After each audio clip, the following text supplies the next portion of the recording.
Do you ever catch yourself not satisfied with your achievements, with who you are today?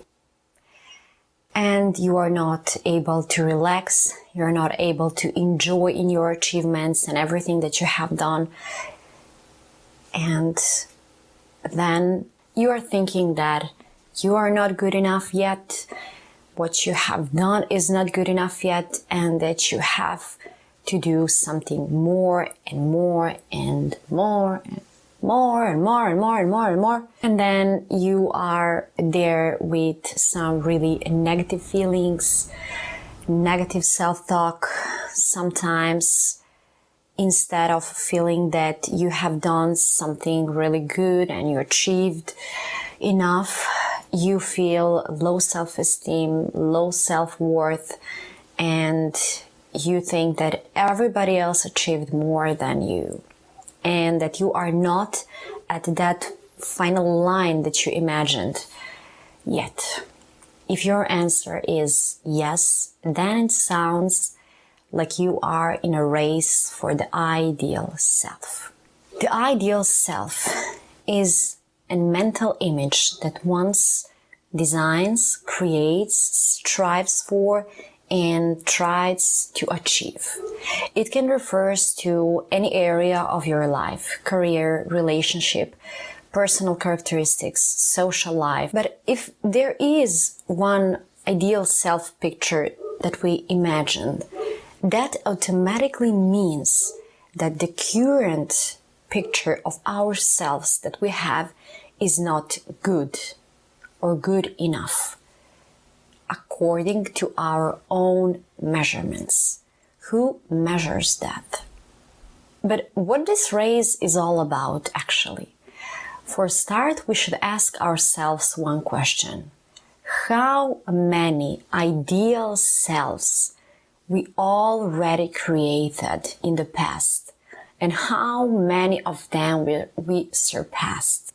So, let's go back to the past. And let's imagine 5 years ago, your ideal self was you having the university diploma. When you got that diploma, your new ideal self is created immediately. Your new ideal self now is you with a master's degree. Then you finished all that. You have all your diplomas. And then your new ideal self is the employee in some good company. So you are at some good company, you have a good job. Then immediately you create the new ideal self. For example, you starting a family, you are married, you have kids. You achieved all those things.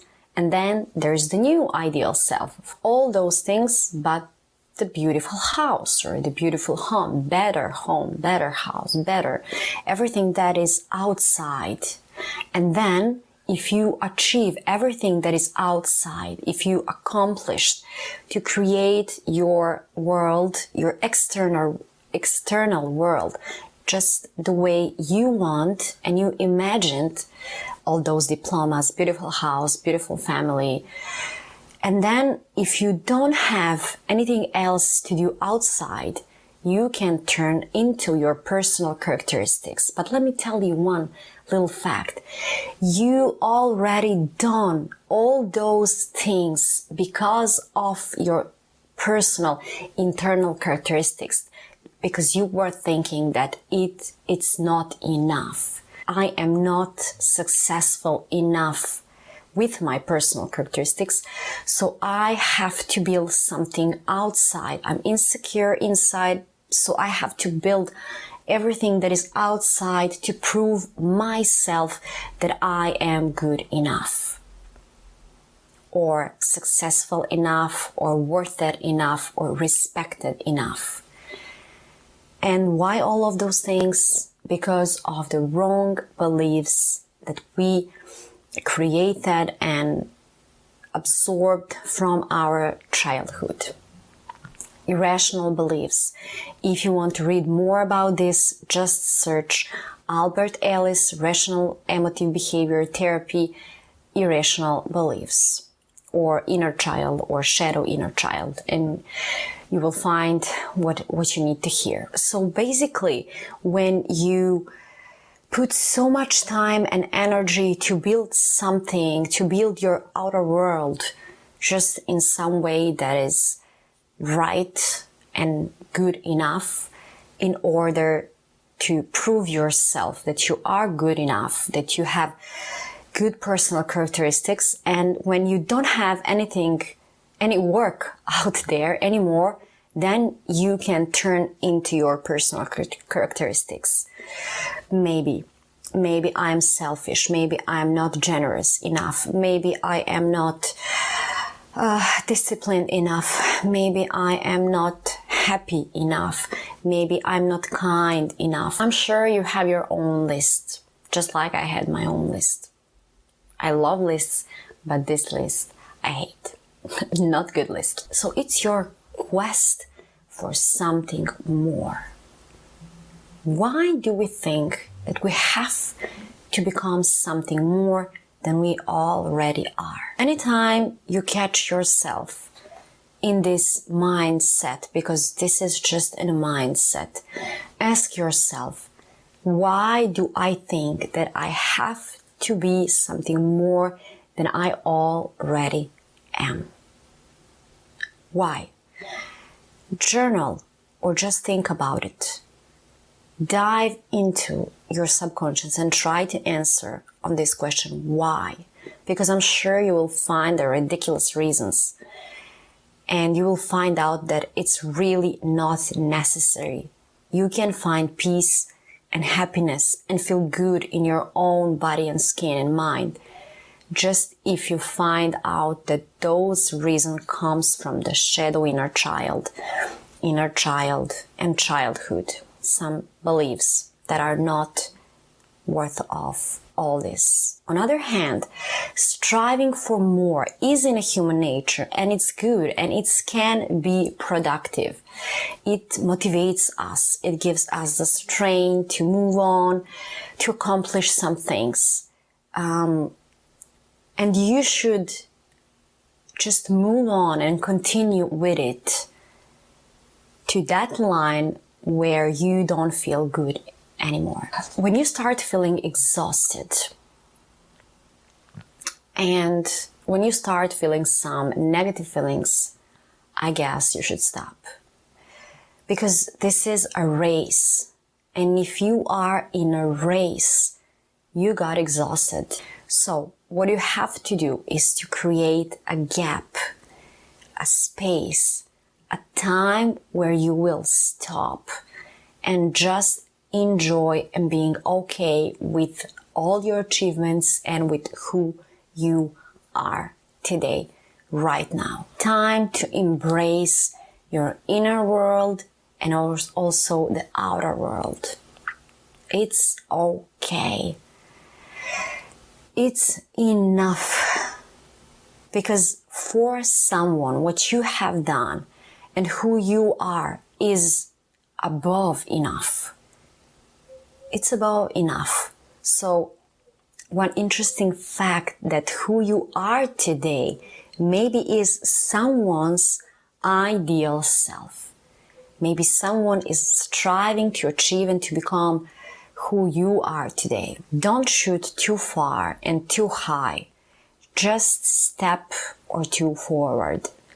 Just as much as you can in advance without moving too far away from yourself and in a line with your realistic capabilities. Only this way we can achieve self-satisfaction. Do not rely so much on your idols.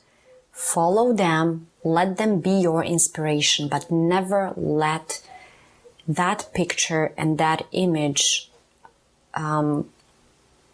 make you feel less worth it. Focus on your idols, but never strive to be them.